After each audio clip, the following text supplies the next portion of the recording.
वंदना की जय। श्री राघवेंद्र सरकार की जय। शंकर भगवान की जय। जय जय श्री राधे। जय जय श्री राधे। जय जय श्री राधे श्याम।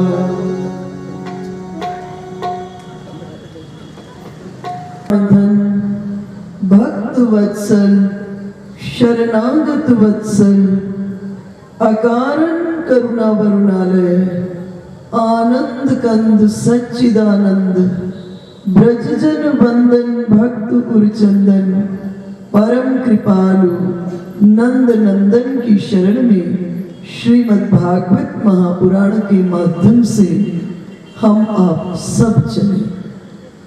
अभी भजन में बहुत सुंदर श्रवण कर रहे थे। एक भक्त अपने अंतरंग की अभिलाषा का भगवान के चरणों में निवेदन कर रहा है। कन्हैया तुम्हें एक नजर देखना है, जिधर तुम छिपे हो उधर देखना। यहां से ही भक्ति का प्रारंभ होता है। हमारे यहाँ एक बहुत सुंदर श्लोक है, व्याधस्य चरणम ध्रुवस्य चवयो विद्या गजेंद्रस्य का जाति विदुरस्य यादव पते रुग्रस्य किम पौरुषम कुब्जाया कमनीय रूपमधिकम किम तत्सुदामनो धनम भक्त्या तुष्यति केवलम।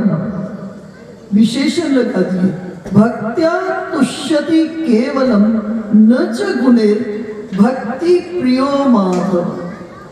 के भगवान को अगर कुछ प्रसन्न करता है, भगवान को कुछ प्रिय लगता है, इसलिए श्रीमद् भागवत महापुराण के महात्म में शौनकादिक ऋषि सूत जी महाराज से प्रश्नों के अंतर्गत पूछ रहे हैं, हमें उस साधन को बताओ जिससे कृष्ण चंद्र प्रसन्न हो जाए।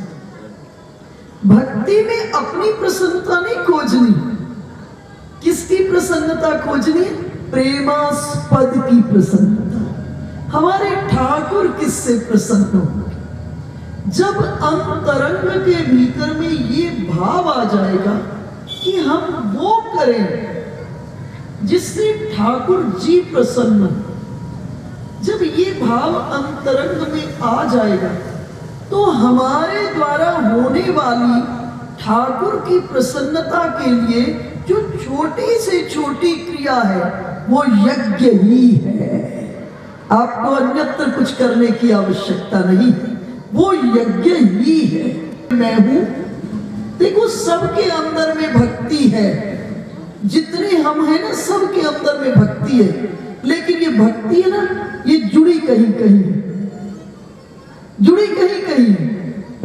सबके अंदर के भीतर में प्रीति का एक केंद्र है, लेकिन वो प्रीति का केंद्र जुड़ा कहीं कहीं। जिसके अंदर की प्रीति का केंद्रीकरण कृष्ण चंद्र में हो गया, अर्थात इष्ट देव में हो गया, तो उस प्रीति के केंद्र को जो कृष्ण में हो गया, इष्ट देव में हो गया, उसी का नाम भक्ति है। भक्त तो हम हैं इस जगत में आकर किसी ना किसी के, कोई पुत्र का भक्त, कोई पत्नी का भक्त, कोई पति का भक्त, कोई संबंधियों का भक्त, कोई प्रतिष्ठा का भक्त। अंदर में प्रीति सबके, बिना प्रीति की कोई हो ही नहीं सकता इस सृष्टि में। लेकिन उस प्रीति के केंद्र में कौन है?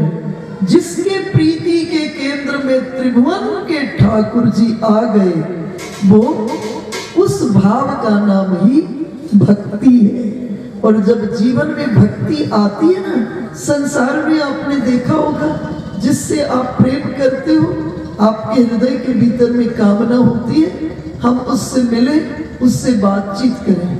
वही जब भगवान के प्रति शिफ्ट हो जाती है कि अंतरंग में कामना कन्हैया तुम्हें एक नजर देखना, प्रभु एक नजर तुमको देखना, जिधर तुम छिपे हो उधर देखना।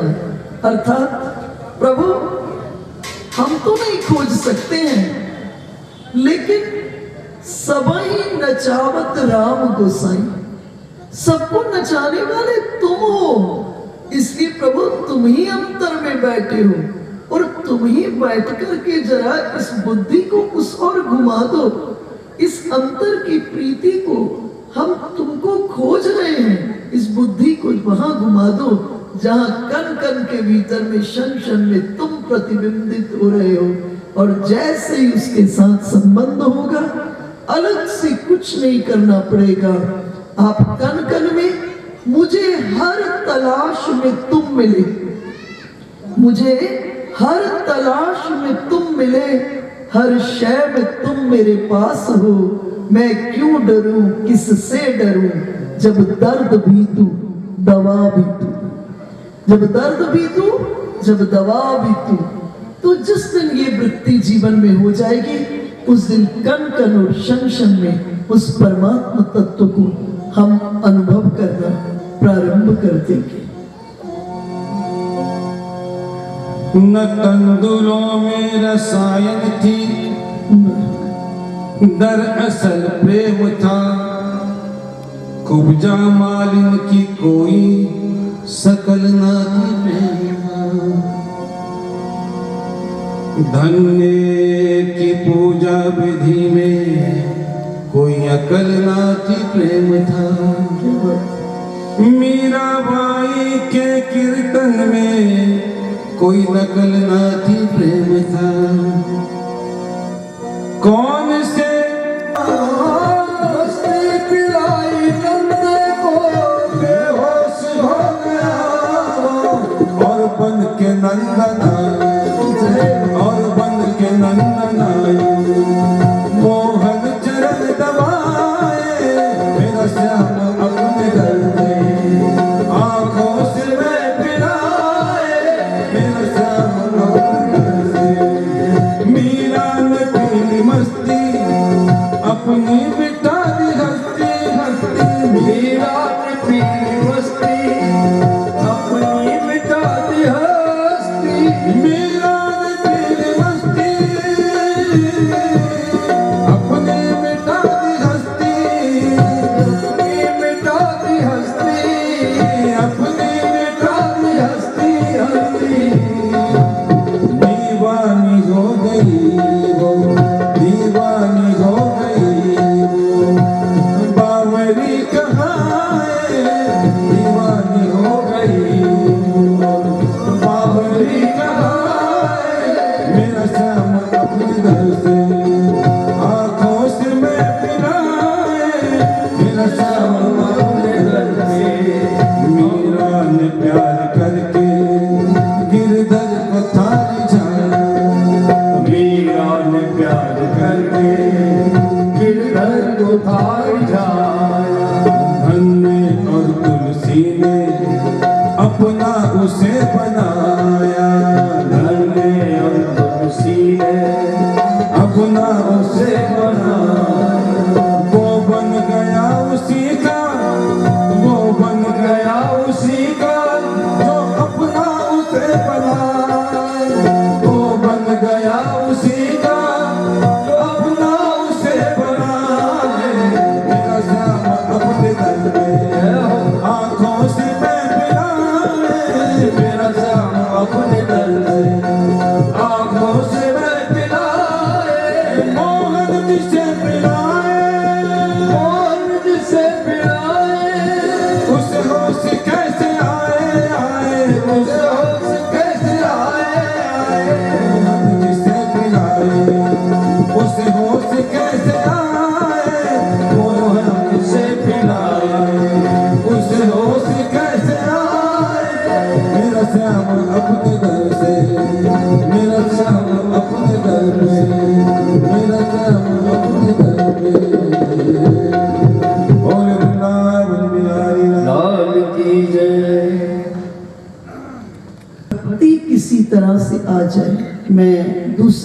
कथा में चर्चा की थी, शौनकादिक ऋषियों ने सूत जी से कुछ प्रश्न किए थे, 6 प्रश्न किए थे। उसमें प्रथम प्रश्न ये था, किम श्रेय, जीव का कल्याण किसमें है। और एक ही श्लोक में व्यास जी ने जवाब दिया था, सूत जी ने जवाब दिया था, सवै पुंसाम परो धर्मो यतो भक्ति रथोक्षजे अहेतु की अप्रतिहता आत्मा संप्रसीदति। जीव का कल्याण सिर्फ एक तरह से है कि उसके जीवन में किसी तरह से भगवान की भक्ति आ जाए। आइए श्रीमद् भागवत महापुराण की कथा में प्रवेश करते हैं। कल के सत्संग सत्र में हम चर्चा कर रहे थे मनु शत्रुपा जी के 2 पुत्र प्रियव्रत एवं उत्तानपाद जी एवं क्रमेण 3 कन्याएं आकृति, देवभूति और प्रसूति जी। श्रीमद् भागवत महापुराण के अंदर मनु जी के पुत्र उत्तानपाद जी की कथा पहले आती है। राजा उत्तानपाद हैं और राजा उत्तानपाद की 2 पत्नियां हैं। एक का नाम सुरुचि है और दूसरी का नाम सुनीति है। हम सब उत्तानपाद ही हैं। ये जीव का स्वरूप उत्तानपाद है। उत्तानपाद का अर्थ होता है यस्य पादो उत्तान स उत्तानपाद। मां के गर्भ में जिसके पांव ऊपर सिर नीचे होता है वो उत्तानपाद है। हम सब की यही स्थिति है। हम सब की 2 पत्नियां हैं, एक रुचि और दूसरी नीति। और गड़बड़ी क्या है कि हम सभी रुचि रूपी पत्नी को बहुत महत्व देते हैं और नीति रूपी पत्नी को महत्व नहीं देते। और नीति रूपी पत्नी को महत्व न देने के कारण हम अपने जीवन में सदा कष्ट ही कष्ट अनुभव करते हैं। अगर जीवन के भीतर में नीति को महत्व दे देंगे तो सब प्रकार से मंगल ही मंगल हो जाएगा। लेकिन यही गड़बड़ी है कि हम नीति को महत्व नहीं देते हैं, हम रुचि को महत्व दे देते हैं। नीति से जन्मा हुआ एक पुत्र है जिसका नाम है ध्रुव और रुचि से जन्मा हुआ एक पुत्र है जिसका नाम है उत्तम। देखो, रुचि जो है वो भोग वृत्ति है और नीति जो है वो योग वृत्ति है। इस जगह एक दिन राजा उत्तानपाद अपने महल में बैठे, उसी समय सुनीति से जन्मा हुआ बेटा ध्रुव 5 वर्ष की आयु है आया और अपने पिता की गोद में बैठ गया। पास में सुरुचि बैठी हुई थी। सुरुचि ने इस छोटे से बच्चे का हाथ पकड़ा, राजा की गोद से खींचकर भूमि पर गिरा दिया और कहा कि अगर पिता की गोद में बैठने की इतनी ही अभिलाषा है तो पहले तप करो और तप के माध्यम से मेरी कोख से जन्म लो और फिर पिता की गोद में बैठने का सौभाग्य प्राप्त करो। इस सुरुचि को कितना अहंकार है। कह रही है पहले तप करो और तप के माध्यम से मेरी कोख से जन्म लो और जन्म लेकर के पिता की गोद में बैठने का सौभाग्य प्राप्त करो। अरे भाई, जो तप कर लेगा तो फिर वो संसार में किसी की कोख में आने के लिए तड़पेगा नहीं। जो तप करेगा जीवन में वो परम पिता परमात्मा की गोदी में बैठने को ललायित होगा।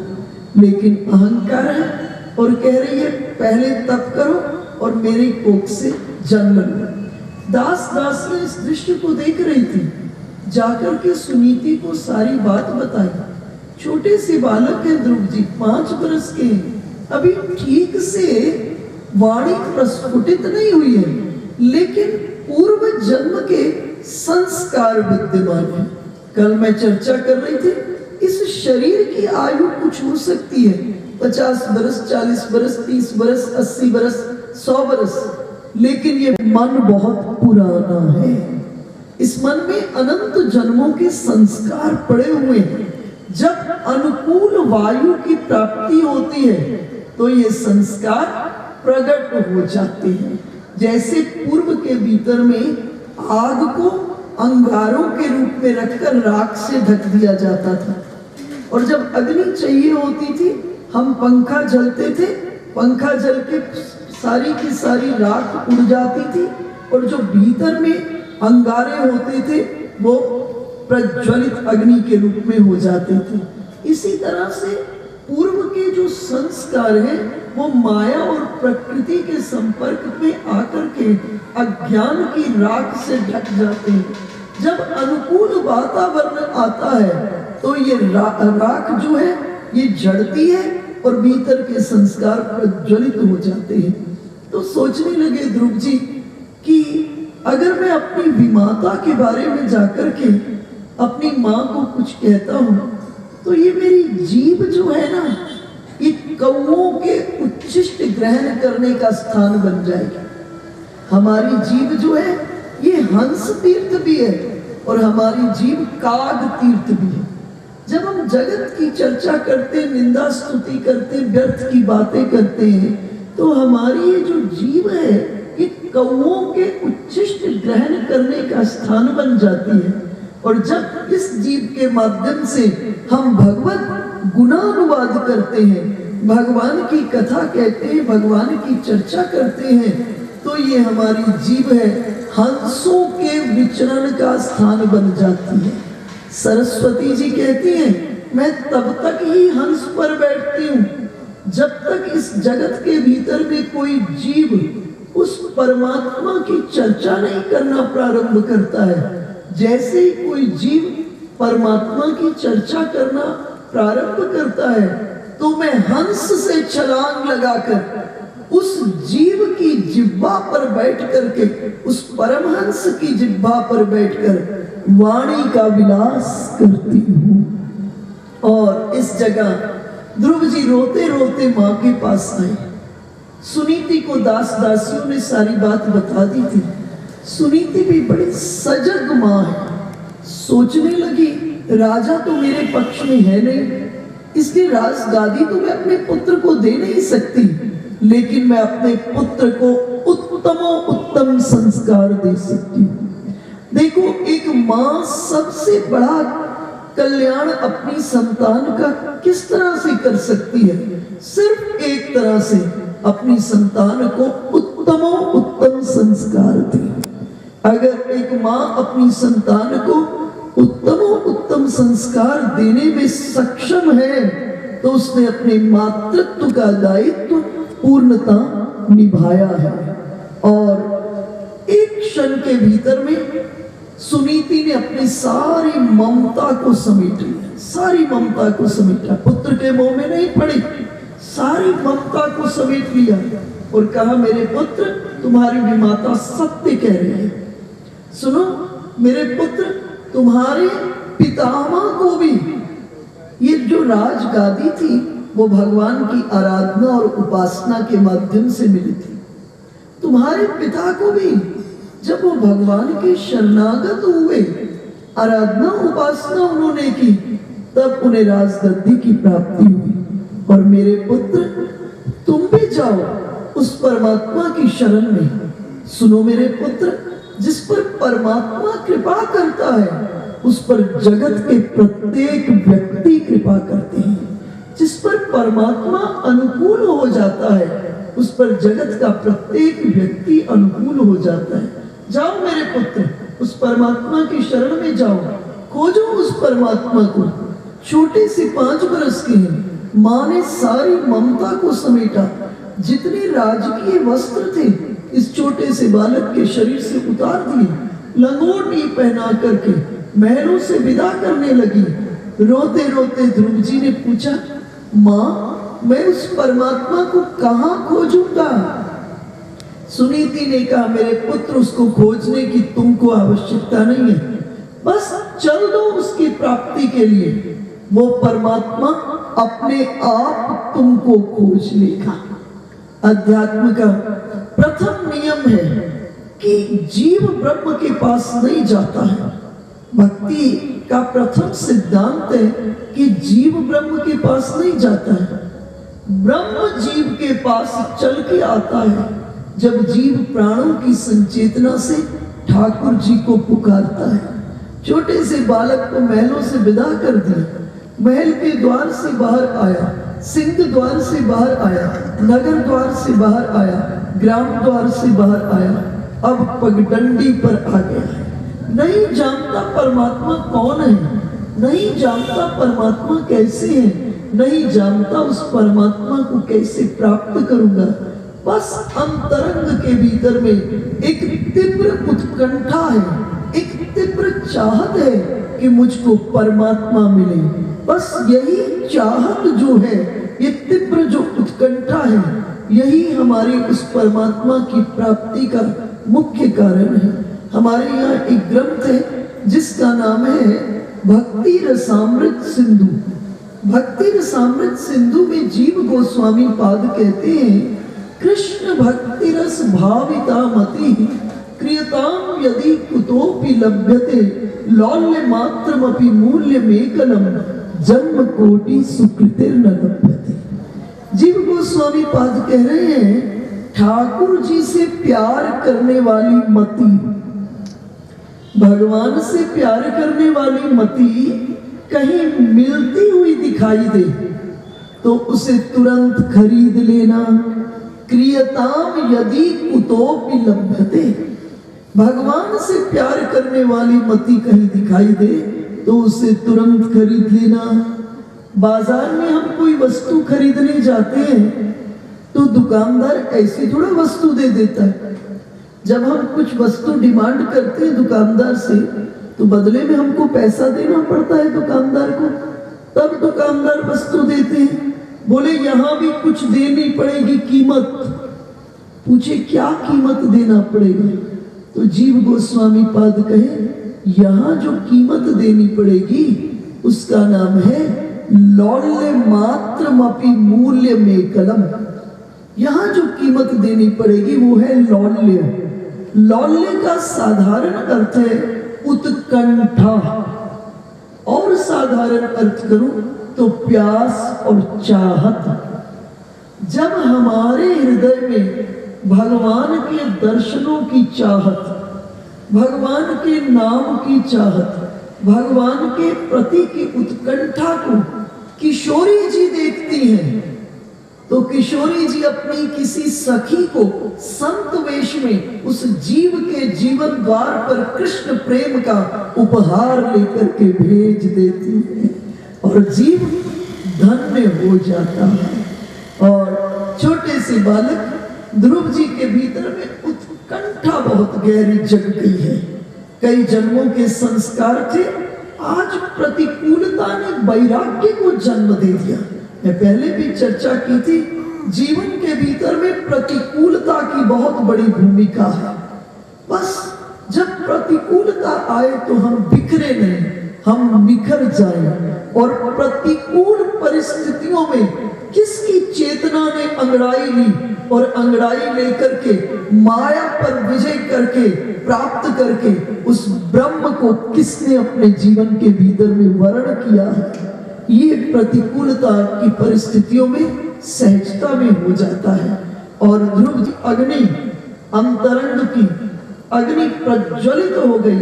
एक बात ठान लिए, ठाकुर जी को प्राप्त किए करके लौटूंगा नहीं। और जैसे ही उस परमात्मा की ओर हमारे कुछ कदम चलते हैं, ठाकुर जी हमारी ओर असंख्य कदमों से दौड़े हुए आ रहे हैं। भगवान ने देखा 5 बरस का नन्हा बालक ध्रुव मेरी खोज में निकल चुका है। भगवान देवऋषि नारद को बुलाए और बुलाकर कहे, देवऋषि जाओ, 5 बरस का बालक ध्रुव मेरी खोज में निकल गया है, ध्रुव को संभालो। और देवऋषि नारद आए। देवऋषि नारद बहुत तरह से ध्रुव को टटोले। देवऋषि नारद पूछे ध्रुव जी से, कहां गए ध्रुव अंगरक्षक, कहां गए अंगरक्षक, कहां गए राजकीय वस्त्र? ध्रुव ने सारी की सारी बात सुना दी।